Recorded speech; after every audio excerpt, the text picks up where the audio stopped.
and gentlemen, we got a special guest up in here, Mr. Sultan, the Southside TV show. What's up, brother? What's going on? How's everybody doing? We doing good, brother. Pleasure to be here. Man, pleasure and honor for coming through, man. So, hey, man, I see you repping the White Sox hat up there, brother. I'm from the South Side of Chicago, man. I mean, in this last season we got ousted. It was painful, but the memory lives on within me. Plus, it's just one of my favorite hats. Yeah. This hat actually has been on many bike rides, many hikes, many plane rides. So it's just, I don't know, it's like my whoopee cushion, if you will. Like your vintage right there. Like when you think of Sultan, he got that Sox cap, so I can point him out like that. Yeah, easy. Yeah. That's dope, man. Hey, man, we can't to the South Side, Yeah. Yes, sir. We can't say nothing. Our Astros got our ass, so we can't say nothing. We can't speak on that right now. Hey, we're in the same boat. We're in the same boat. But not to get off a topic, but the Bears play somebody later on this afternoon. I'll tell you this about the Bears, man. How did I get that in there? Oh, I love that. That's wonderful. I'll tell you this. I wish them success, but my expectations are the same they've been every year since 1985. We'll see what happens. So, I mean, we've been to the Super Bowl twice and called L's. Yeah. So, yeah. It's all good. Yeah. You gotta roll with the punches, man. You gotta do what you gotta do. So, brother, go ahead and tell me about Southside. So let's talk about first before we get into Southside. Tell us about yourself and how you got started in your career with writing and acting. Okay, cool. Well, I used to do stand-up pretty heavy in the Midwest, and I always loved telling jokes, always being,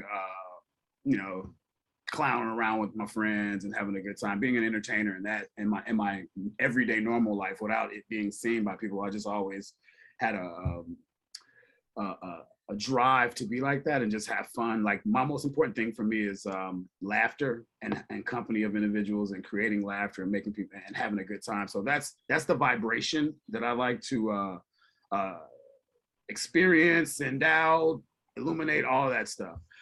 So I used to do stand up, and then my brother, as you know, him and Diallo, they were working in Hollywood and they were working on a couple shows, and I was talking to my brother, and all three of us sat down and had an idea, and then I pitched the idea to them. They liked it, and then we sat down and wrote together. So I took some writing from doing stand-up and transferred over to being able to write stories and put them in a format for TV. I had to learn that skill too. I had to put a lot of time and energy into that. By the way, kids, if you ever want to do television or do movies or anything, you better learn how to write. That English class is very important. And then from there, we wrote the what's it called? The Treatment, and they pitched it to Comedy Central, and the rest is history. So that's kind of how it got started. It's like sitting down and realizing that, man, I have this skill. I want to do more. I want to do something different. And then just having the courage, because it takes a lot of courage to just say, all right, I'm finna just go in this direction. I mean, I've lost jobs. I've lost other opportunities. Things have been sacrificed. But in the end, it was all worth it because I'm able to do what I want to do. And I'm getting pretty good at it. So that's how it got started. It started from stand-up, started from being funny. It started from, hanging with the friends and telling jokes and all that stuff. And boom, the rest just was, it's also had a lot to do with relationships too. That's another thing. Like relationships are important, whether they're the relationship you have with your family members or your friends or the people that you meet in your life as you travel. It's really important to be a good person, be a stand-up guy, if you will, and maintain good relationships, because you never know how those can help you down the road. That's a fact. So that's really important for me to do. For anybody in this business, you got to have good relationships. No, that's a fact. I can remember when I first came across Southside, and I was watched it, and I was like, the characters are so relatable. I like, man, I know somebody like that in my neighborhood. Like I grew up with somebody that act just like the guy that what was the guy that was the rapper that's always trying to rap and think his stuff is the hottest. Gratata guy with the white homie in the hood. Yeah. Like I know some people just like that. So I man. love how relatable the show is. Like, and even though it was from Chicago, it's like my neighborhood looks a lot like that, you know, Mhm. more like that. And it was good to see a different side of Chicago than what we see on TV. Absolutely, brother. You hit the nail on the head. Let me tell you, one of the things going into this project that were important to us, and was one, we wanted to make sure that it was grounded and that it was funny. Those are the primary things. But we weren't looking for like comics. When we were in the writing room, one of the first questions were, let's talk about the funniest person you know, not the funniest comedian that you like or your funniest actor. Who is the funniest person in your life that you know? And people were talking about a guy from who was their trash man. Somebody was talking about a guy who was in the lunchroom at high school, and he would just hold court and it would be funny. So our drive was to get those type of characters and those type of people together and put them on a show. And obviously you just spoke to that. It worked. And it was important to harness their talents and their funny and put it into the show. So yeah, and then obviously being from the South Side of Chicago, as most of the writers on the show are, we were really able to tap into what it really is like on the South Side of Chicago. Still keeping it in the story, still making it entertaining, but it was a microcosm, a small piece of Chicago that you would never ever get to see because everything else in the media depicts something else.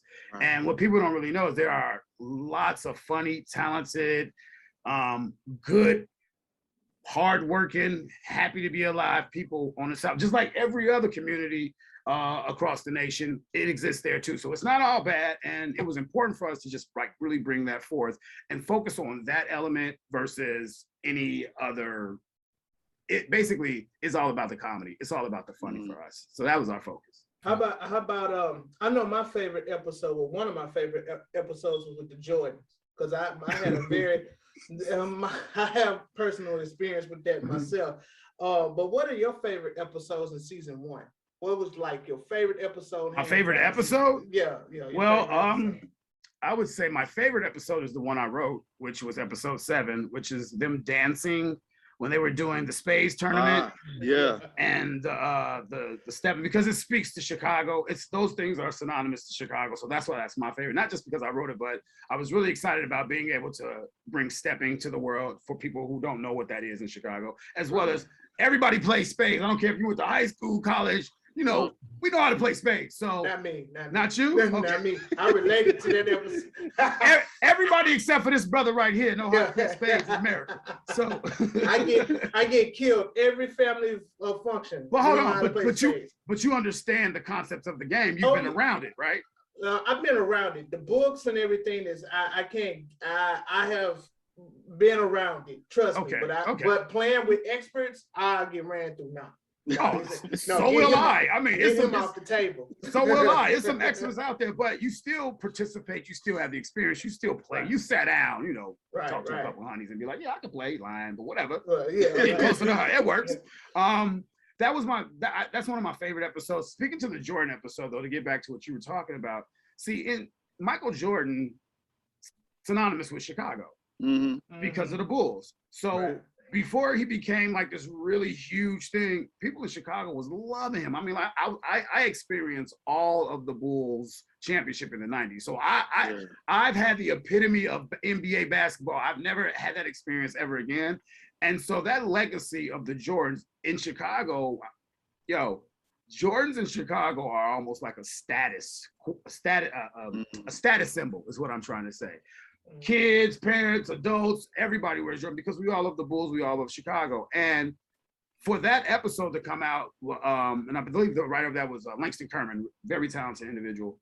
That episode hit home for me too, because that phenomenon of going crazy over Jordans has exploded across the nation. It was always like that in Chicago when they came out, but now it's exploded across the nation. So now we were like, it's important to bring that out and bring that to the forefront. So you said you can relate to it. You must have either been online bidding or went to a store when they were dropping, or because there's all types of people in the line too when they're going to get those shoes. I don't recall this bidding online, but I do remember in line. I do remember that. Yeah. And I remember it was we got Greenspoint Mall.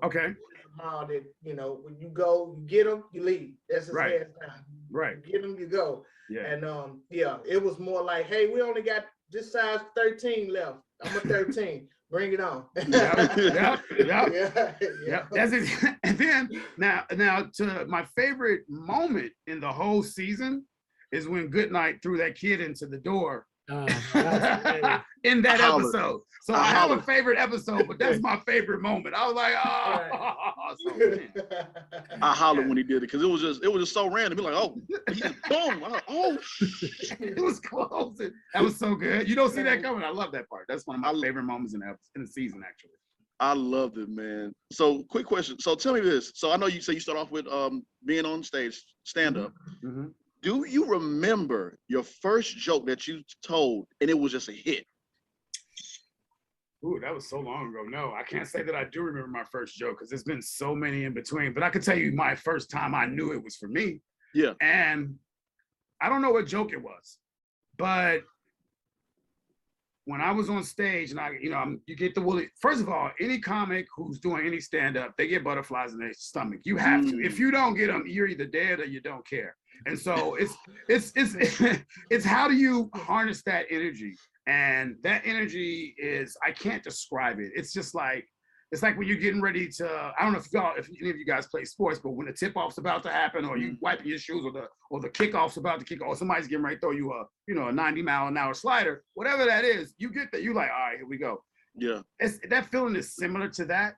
But when I got on stage and I landed my first joke and I got the feedback from the crowd, that energy, that laughter, that like, oh, yo, I was hooked. Yeah. That was it. I found my home. It was a warm sensation that went over my entire body. And I was just like, yo, I can do this forever.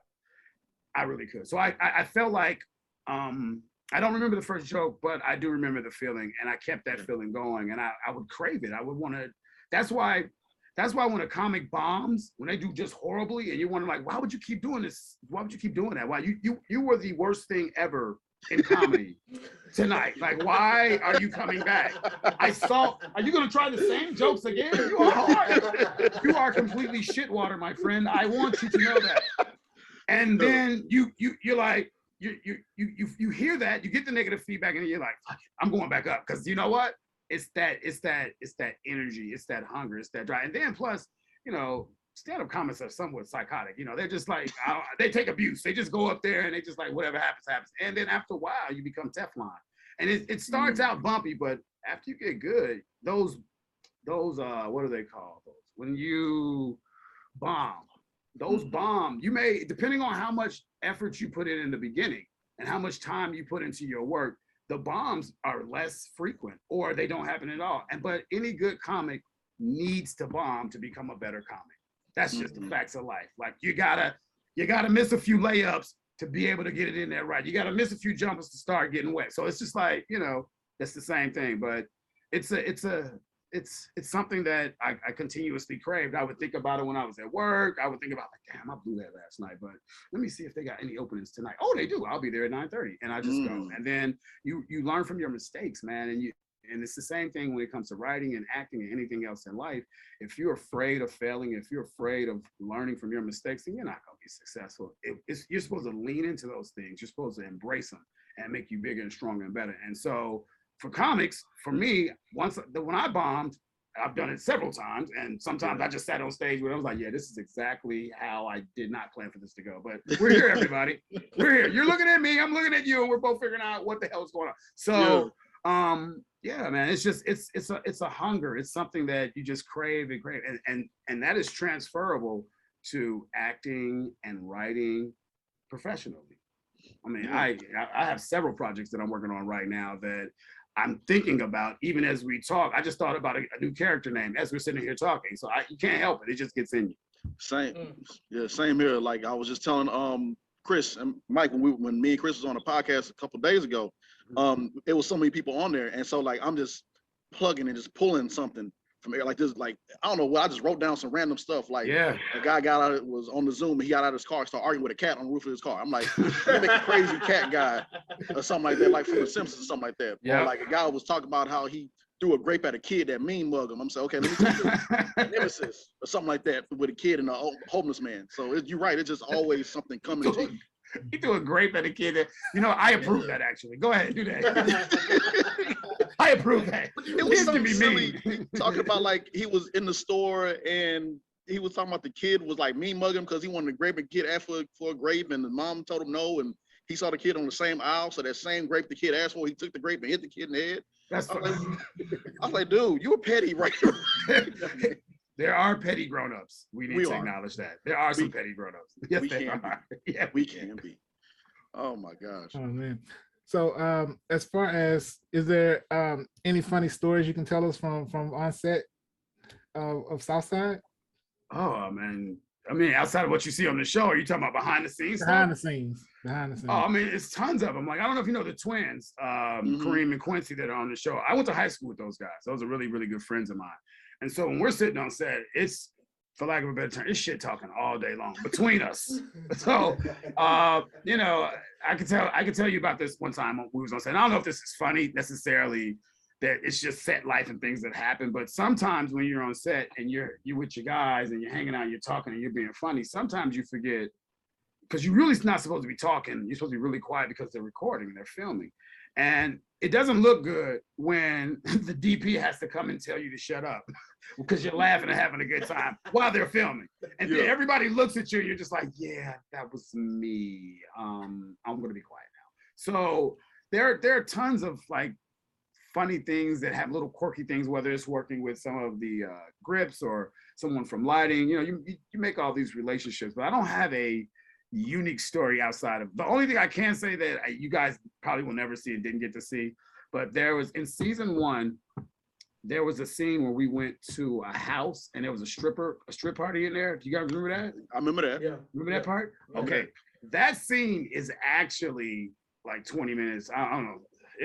It was long. We had a whole bunch and you only got like maybe 15 seconds of it. That scene had all kind of stuff in it that was really, really funny. So I guess I'm saying that to say that you missed out. Sorry.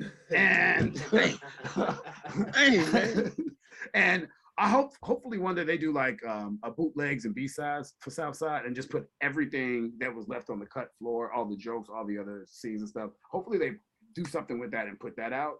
You will be very, very pleased. One thing I extra ignorance.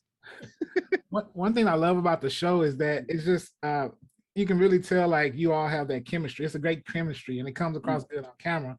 And you can tell like, like you said, with your friends from high school and your brother and it's just like it's like when you brought your people with you, like it's like your people really with you and to be doing that together. I'm like, man, that's awesome. It's I think we're fortunate in that respect because the twins, as well as Chandra, as well as Bashir and myself, we all bring something uniquely different to the table, but it gels so well. And you can't, that's not something that you can plan for. It either works or it doesn't. And so I just think our show is benefiting from that, but also just blessed to have that because, I already know how the interaction between myself and the twins are just in an everyday. But being able to capture that on film, you guys are getting just a small snippet of just like the hilarity. Those guys are really, really funny. So yeah, it's a blessing for our show to be able to. And then some of the other characters that come in, they come in seamlessly. And then you got to give a lot of work. That don't make sense. A lot of credit to the executive producers, Bashir and Diallo and Michael Blyden, the director, because these guys really have an eye, an ear, and a vision for comedy. And I think they actually help push us and help take it to other levels. So it is a complete team effort, but the chemistry is something that, we just happen to, it just works. It just works. You can't plan for that. Awesome. What to expect for season 2? Because I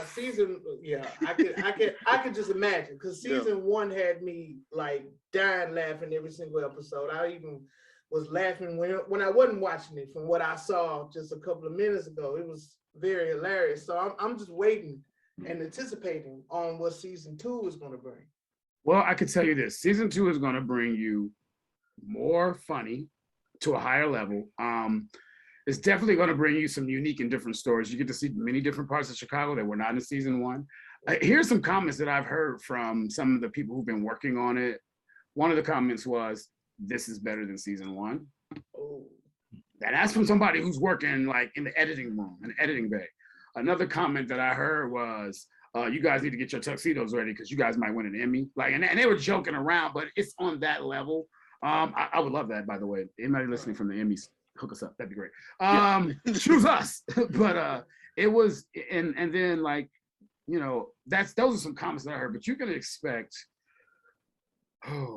like I said, really good stories. I think it's important. One of the things that we do in the one of the things that we do in the writing room is make sure that our comedy is wrapped around good stories. And you're gonna get 10 great stories because it's gonna be 10 episodes this season. It's gonna be hilarious. We're gonna take you places you didn't expect to go. You're gonna see parts of Chicago you didn't expect to see.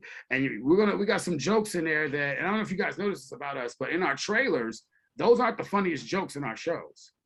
It's just the jokes for the trailer. So a lot of times people use their trailer as their, not a lot of times, but I have seen in the past where you watch a trailer and you get hooked and you watch the whole show and you're like, oh man, the funniest thing was in the trailer. That's not the case here.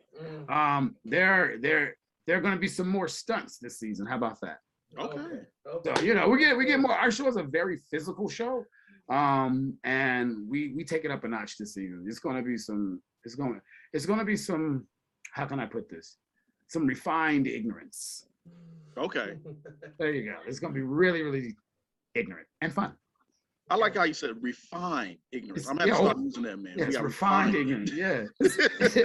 You'd be like, that's ignorant as hell, but that was, well, they pulled it. Yeah, okay, yeah, it's good. So, that time. Yeah. Oh my gosh, man, that is classic, man. So I was thinking about, you know, your projects you got 44 Lane that you're working on as well. Lane44. Lane 44. Yes. Lane 4. Thank you for correcting me. Oh, no problem. Lane 44. And I think that's awesome, beautiful thing that you're doing as well too, man. Thank you. You helping out the kids, you bringing in others to learn from you yourself. Yeah, yes, that's beautiful. I love that, man. I love that. Thank you very much. Lane44 is important to me. It's dear to my heart. Because and let me tell you the story behind it. When I was filming season 1, we were actually on location on the south side of Chicago. And so if you know anything about people from Chicago, they will come up and talk to you like you've been knowing them their whole life and they're not ashamed about it. So a lot of kids would ride up and come and talk to me and they would be like, you know, what are y'all doing? Are y'all here shooting this? Is this a commercial? They asked me about everything else except for what we were doing. And in those moments where I'm sitting in the chair, just having these small conversations in their neighborhood, on their block, in front of their house, I thought to myself, I said, man, dude, wouldn't it be nice for these children or this community to be able to participate in this industry or learn about this industry from people who look like them and who are in it? And boom, that's when the light bulb went off. And I started working with an old college friend, Debbie Holstein. She is the director of Lane44, and I work with her. She's helped me get it started. And you know, that's what got it going. And now what we're doing is throwing this out there. We have a GoFundMe because you have to do it in stages, and we have to raise money so that we can take it to the next level and make the project even bigger. So right now we're still doing small things with the youth and working on smaller projects, but ultimately what we want to get to is get to that feature and get them on that feature and get them behind the scenes and really, really get them to do it. Yeah, that's still in the process. But you know, again, that's where we are right now. Is we're trying to raise capital so that we can continue to push that forward. And I do have that link, and I will send it to. I will have somebody send it. So I don't know if you guys can provide that when this interview comes out or what have you. But it's lane44.org, and yeah, that's that. It means a lot to me. It touches it pulls on my heartstrings, if you will, because I can just I think about how much laughter the show provides just for people who I don't even know, right? Like somebody's like, one time I got an email from, not an email, but an Instagram message from somebody. He was like, yo, I'm having a bad time right now. I'm actually at a funeral and I just happened to be on you guys up on the show. And I happened to see your show. I thought I'd give it a chance because I wanted to laugh. And he's like, I'm hooked. I love it. And it really helped me out in that time. I don't know this guy from Adam, but I had an effect on his life. We had an effect on his life that was so positive that he felt the need to find me, reach out and let me know about it. So that's the kind of energy that I want to continue to develop in those ways throughout the world as it relates to either Lane44 or Southside Season 1, 2, 3, 4, 5, 6, 7, 8, 9, Infinity, whatever. But that's the level of the vibration that, you know, I feel like I'm here to provide and push forward. So that's my stick. I love it. I love it. That's dope, man. And that's what I love about it, because just like you were saying with Chicago, and same thing here with Houston, it's like we have the talent here, but, you know, because like me, myself, Mike, Chris, of course, you know, we've been on stage, we've been on some films this year and everything. And not everybody knows, but Houston is like right there. And that's what's so beautiful about Chicago. Chi-Town, they always, every time, I know Diallo was preaching this last time, he was saying that you guys, you, Bashir, y'all always see people talking about Chicago. Nobody want to go there. But you're showing that comedic side. You're like, wait, these guys are pretty funny. And what goes on, it's not always bad. That's and same thing with here with Houston. It's like people think when they come to Houston, they're going to automatically see tumbleweeds and cowboys and all that. I'm like, no, we actually have. I do enjoy a good rodeo now. I'm not gonna lie. When the rodeo do come, I think it's important. We appreciate the South, and we appreciate everything in Texas, as well as my cousin lives. Actually, one of the characters on the show lives in Houston. The one who's plays Aaron, who's doing the taxes.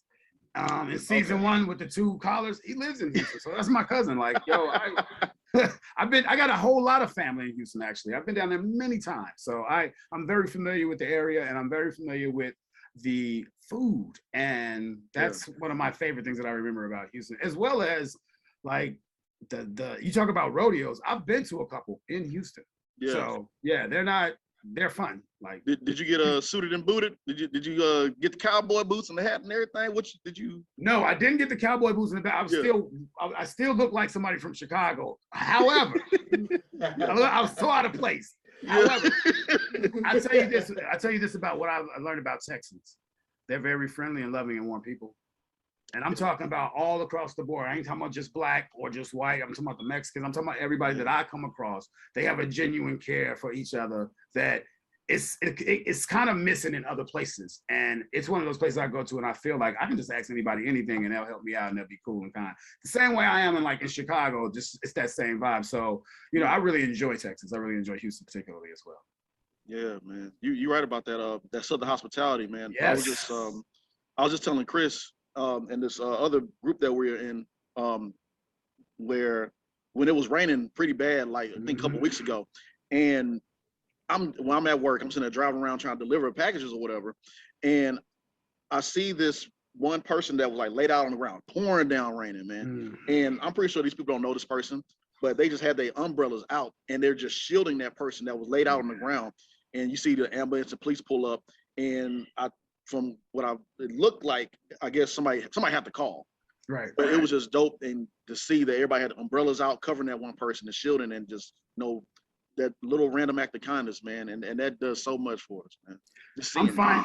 I'm finding more and more in my life as I go through it that, you know, the things I see on TV or social media, all of the all of the negative side of mankind, excuse me, all of the negative things that are attributed to mankind don't really play in the real world as much. Like, I find more kindness, I find more love, I find more humor in the everyday. Like, I can see something funny, look at a stranger and smile. They'll see that, smile, and then we have a connection. Like, that happens more than anything. So, like, to your point, yes, I'm seeing more and more of that. And I think I don't know how to quantify this, but I think we're as human beings, we're going through something that's changing us in a way that we're getting back to a sense of our humanity. Like, it matters to me what happens to you. It matters to me what happens to people in a far off land that I don't know. I may not be able to physically do anything, but I'm empathetic and I care. And I'll do a little bit of research to figure out how that happened and so on and so forth. So it's not just like me, mine, and I'm greedy and this is it. There's at least I know within myself there's a shift, and I can't, and I'm assuming that it's not just me. I'm assuming that it's others as well. So right. Now here you said talk about the food in Houston. What are the best places to eat in Chicago besides pizza? Well, that's it. The interview is over, sir. You have offended me in so many ways. I'm just kidding. Well, I'm going to start with pizza because you asked. Italian Fiesta, Giordano's are great places to eat pizza. Where can I go? I'm trying to think. What do I want to go? Fish. You got J&J Fish. Okay. You got what is it? Harold's Chicken. Have y'all heard of that? Yeah, y'all had it on the show. Yes. Yeah. When you get there, when you get there, now here's the thing about Harold's Chicken. They're all not equally yoked. In other words, they're all not the same. So the best one that I like is on 87th and Vincennes. And what you want to do is go in there and get you 5 wings, hot and mild, salt and pepper, fried hot. That's what you want. Let's see where else. I mean, they got a lot of new places that are more vegan friendly, if you will. So I don't necessarily know the names of those off the back, but I would say, coming from the South Side, you got J&J Fish, you got, like I said, Harold's Chicken, you got Doc's Fish. If you've ever been there, their fish is bomb. There's a spot around my mom's house, and I the name escapes me right now, but all he sells is shrimp. So that's not helpful to anyone watching this right now. And my mother's gonna kill me when she sees it. Like, how did you not remember? It's Gulf Shrimp is what it's called. It's the actual name. And so yeah, those are some really good places to go get some food. I would, and then there are a bunch of like breakfast places are really good too in Chicago. Like we did an episode. There's this place called Daly's. It's on 67th and Cottage Grove, I believe it is. Great breakfast place. Used to go there with my grandmother and my mom when I was younger. We actually filmed in season 2 at that restaurant. There's a scene there having to do with steaks. You'll see it. But yeah, those are some great places that you can go and get some food. Nice. Excluding the pizza, sir. Yeah. Mr. Michael. Thank you. Michael doesn't like pizza, everybody. All play space. We're going to have to check some things here for verification on this, brother. I don't know. I just need to know where to get the meatballs from season 1 at. Oh. Hey, man. All right. That idea came in the writing room because I don't know if you've ever been to IKEA, but when you go to IKEA, they give you food and stuff. So they don't exist in the real world. They're just those meatballs do not exist. But if they did, you probably would want to put some mild sauce on them anyway because they didn't, whatever. Gotcha. Oh my gosh. And y'all making my supervisor at my job proud because I told him about y'all show. He's from Chicago. Yeah, he's from Chicago. Okay. And so when you said Harold's, he said, that's I told y'all about that. Like, yeah, you did. He signed off. Yeah. Yeah. So y'all making him proud. He loves the show, by the way, too. Oh, I love that. Tell him I said what's up, and I appreciate his support, just like everybody else's support. That means a lot, man. I can't tell when you start this journey. When I started this journey, I didn't know what to expect. But there are moments when stories like you just told me, or when I meet somebody somewhere who's like, "Hey, are you Simon?" And I'll be like, "I am." They'll be like, "Oh my God, I love the show!" And I'm like, "All right, cool." Because you got to get used to that. Like when people first started watching the show, and I would see people stare at me sometimes, I'm just like, thinking to myself, then I thought about it. I was like, "Oh wait a minute." He might have. I go, "Hey, how's it going?" He's like, "Aren't you on the show?" I was like, "Yeah." I say, "I'm glad I didn't knuck up or say anything because I would have probably got my ass." But that's a whole nother story. But yeah, man, like.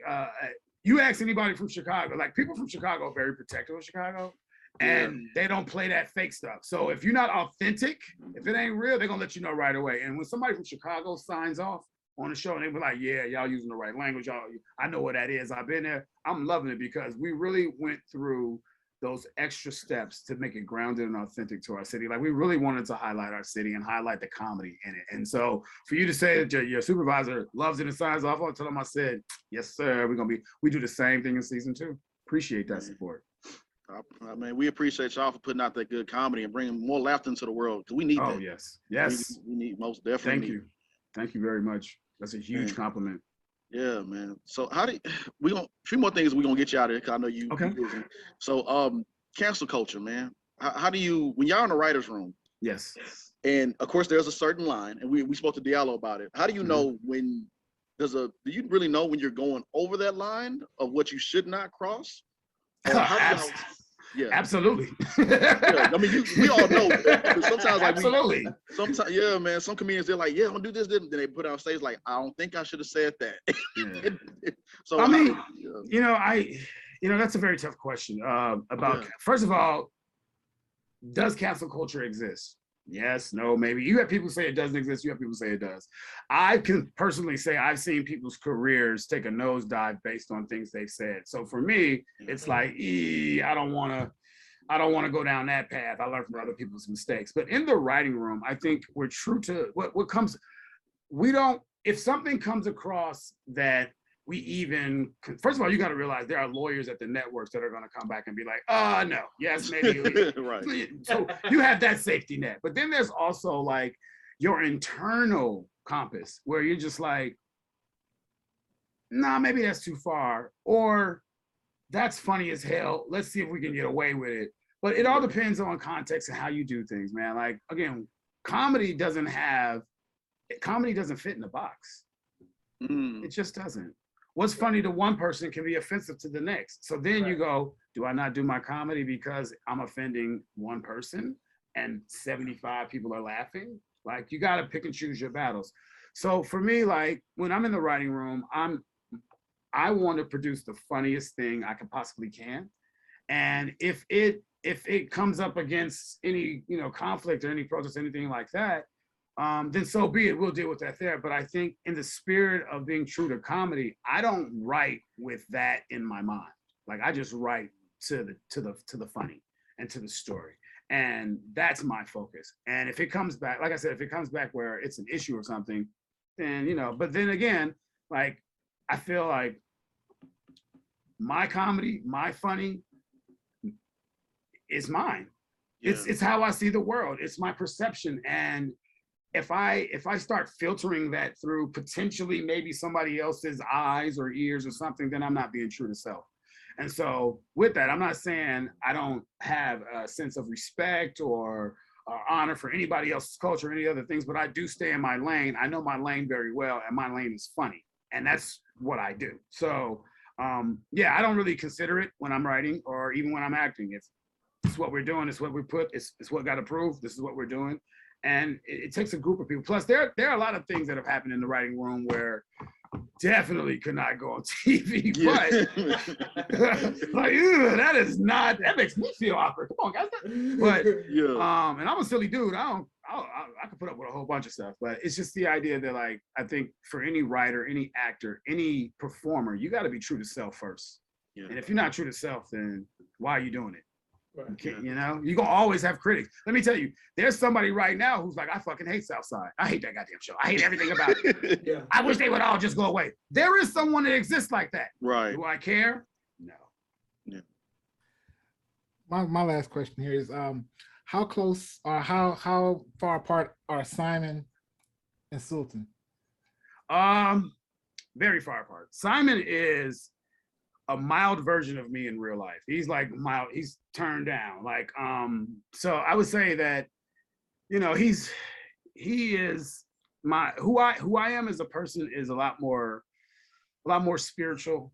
I'm more into the earth and I'm not big into financial gain as much as he is. Mm-hmm. I'm not about the almighty dollar as much as he is.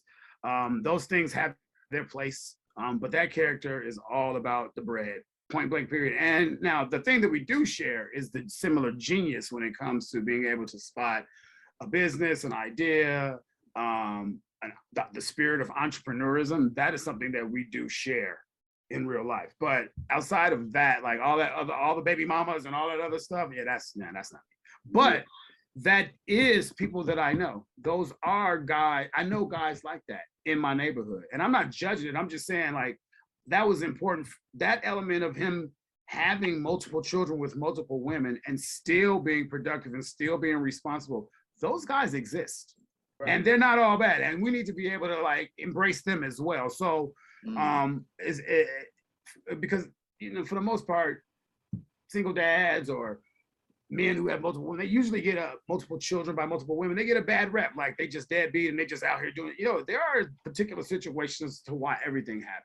And I think that it's important to show show that character in that light that, yeah, he's made some mistakes in the past. He's done some things. And if he would have made different decisions, he would have a different outcome. But the reality behind it is he made those decisions. He still exists and he's still trying to do the best he can with what he has to work with. And that's a lot of brothers, especially where I'm from. Like, I know a cat that's got like 17 kids.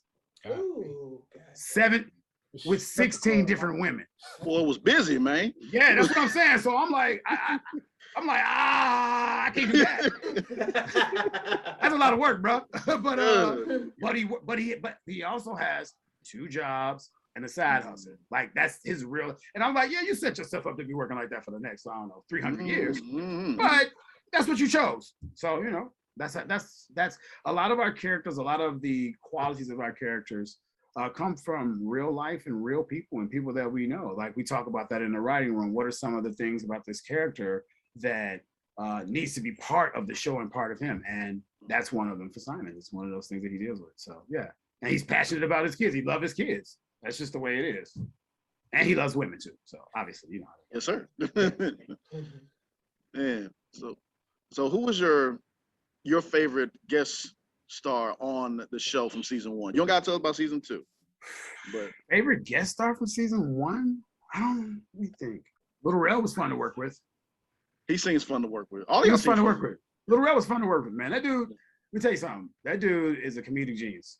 Dude's funny, man. Wow. I'm just gonna go ahead and say it. The dude is funny, man. Like, I don't know if you ever watched his stand-up, but the guy is very talented. He's very funny, and he's professional when it comes down to when the camera come on, he's there. So yeah, that was really fun to work with him.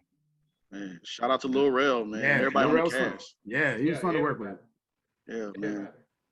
So we're gonna wrap it up. Mike, you got any other questions before we wrap up, brother? No, when I visit Chicago, I'm good, right? Yeah, you good. I'm good.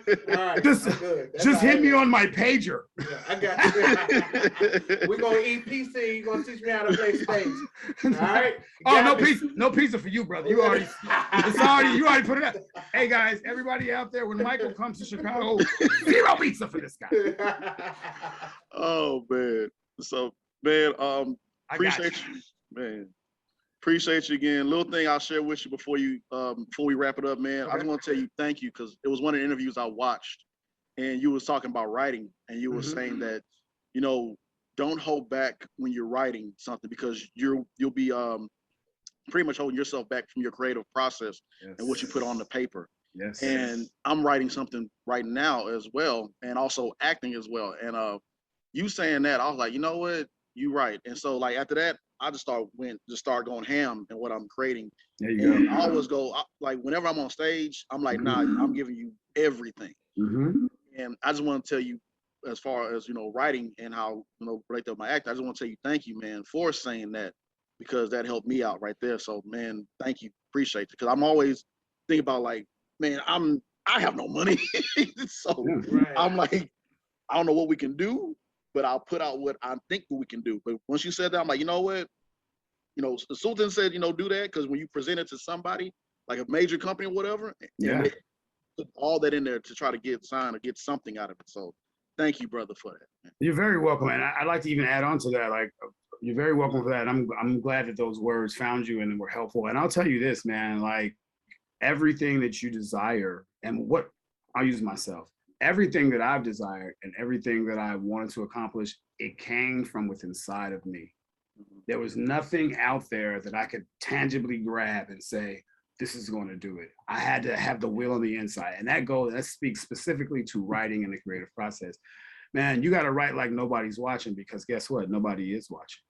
And it's those individuals who take that time and the discipline to sit down and scribe it out and show someone else and have the courage, because it takes a lot of courage to share your writing with other people. It takes a lot of courage to sit down and do it. It takes courage to not watch the game and spend time working on your craft. And writing is a craft that you can never master. You can only get better at it over time. You'll never master it because it continuously changes. And that's my opinion. Somebody else may say something different, but that's just my experience. And because I'm learning a new word every day, a new way to write something every day, a new way to enter a script or a scene every time I write. And I didn't know it before. I'm just gonna be sure I didn't know. So But yeah, always, man, give it your all. And then here's the other thing. Like, this is a tip that someone told me once. It's like, when you've become a better writer when you're very comfortable with deleting things you've written. Mm. That's when you're progressing, because you know it's coming from a good place and you can continuously do it.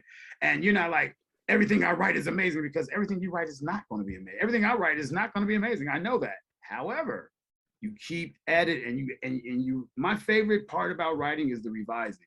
I enjoy that more than anything, because I've already laid the foundation. Now I get to go back in there and pull this out, put that in, change this idea, switch this around. Oh, now it's even funnier.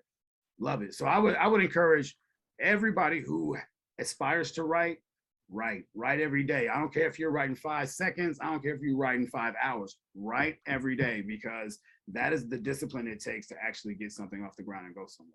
And then there's a book. I don't know if you're trying to write TV shows or movies or whatever, but there's a book called How to Write the Killer Treatment by Michael Halpern. I heard about that. You should get that book. It should be in your library. And that book came out, like, I think in the 70s. And they still use it today, because it helps you organize your thoughts before you even start writing your story. It helps you lay it out. It helps you get that treatment together. So that would be I recommend that to anybody. If you're going to be serious about it, get that book, put it in your library, read it, refer to it all the time, especially when you're trying to get structured writing, because that's the other thing. It's like, it's one thing to write, but it's another thing when you don't know how to write in structure. And that's what cancels a lot of people out, is they don't understand the format and the structure and how to present it and the channels to do it. Once you figure that out, think about this. How many online streaming online services are there now today compared to 10 years ago, right? And all of those services need writers. They need content. They need shows. So your chances of being successful writing a successful show have exponentially increased. Now, what do you have to do to get that? Is you have to increase your knowledge and increase your structure and increase your writing so it can meet that demand. Because it's there for the taking. You just got to produce. Right. Yeah. So appreciate it. Keep at it. Don't stop, man. I look forward to seeing you at the top of the mountain. Man, I'll be right there joining you, brother. All of us. It's more than one way to the top. Yes, more sir. than one way to the top. Man, appreciate it. I think I like what you guys are doing. I think it's. Oh, I hope I encourage you, as well as others encourage you, to keep going, because 2 years from now you're gonna look back at where you are right now, and y'all gonna be in a big ass studio somewhere with all kind of pages. So just stay to it. Don't leave the path, man. Keep it going. Keep it going. That's my words to you. Man, I I appreciate it, man. Thank you. Appreciate that. Many blessings to you and Thank you your very family and much. everything y'all do. Mhm. I already know season 2 gonna be dope, man. I'm looking forward to it. I'm binge watching. I see how big your eyes get. Like man. Dog, it's so many things I can't tell you, but I can't wait for you to see, man. Yo, hit me up on Instagram after you watch anything and be like, yo, what the? I hit you back. I'm very communicative on that. It's social media. Yeah, man. Most you. definitely, bro. Absolutely.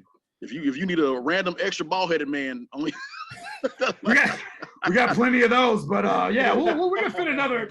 Let's get another milk dud in here. get another one in there. Get another milk dud. All right, yeah, milk duds. Okay, cool. Yeah, absolutely. Once again, brother, thank you. You have a great and blessed day, man. You Peace too. to you. Be safe out It's there. been a pleasure, man, and I wish you guys nothing but success. See Thank you you, at the man. top. Yes. Likewise. See you there, man. Hi, everybody out there in TV land or internet land or whatever. What land are we in? I don't know. I'm Sultan Salahuddin. I'm a co-creator and writer for Southside. Season 2 will be here November 11th. That's in a few days, according to the calendar that I'm looking at right now. Yeah, it'll be here in about 5 days. And I am genuinely excited for you all to see everything that we have. And here's the trailer. Hello? Simon James Incorporated, Simon James CEO speaking. What's our first hospital ride? Somebody's hurt? Yes. $80 plus gas. We'll be there fast like we're about to smash. Okay, so we need some help. I can see that now. Yeah, you might be right. It's a scorcher out there, Chicagoland. All right, what temperature y'all want? Well, let me speak for everybody. 75. Hurry up. This is fake. Congratulations, Picasso. You just discovered our new line of placebo thermostats. Gives employees the illusion of control. Goodnight here is holding auditions for the policeman's chorus. I guess the best way to put it would be, oh, come on, come on. Who's ready to sing now? Ooh. Brother, what's your name? J-Mo? What are you, 47 years old? 29 years old. No. You see what's happening here? Black is starting to crack. The life of a foot model is cruel and unusual. Those toes. At times I do miss it. You age out of it. Furniture is forever. Sorry about that. Didn't mean to start a Yarmageddon. I have not been sleeping well. Have you tried a weighted blanket? It's like two dudes holding you down while you sleep. Stacy, blink once if you're in trouble. Blink 3 times if you're just a freak. God is so good because he anoints leaders.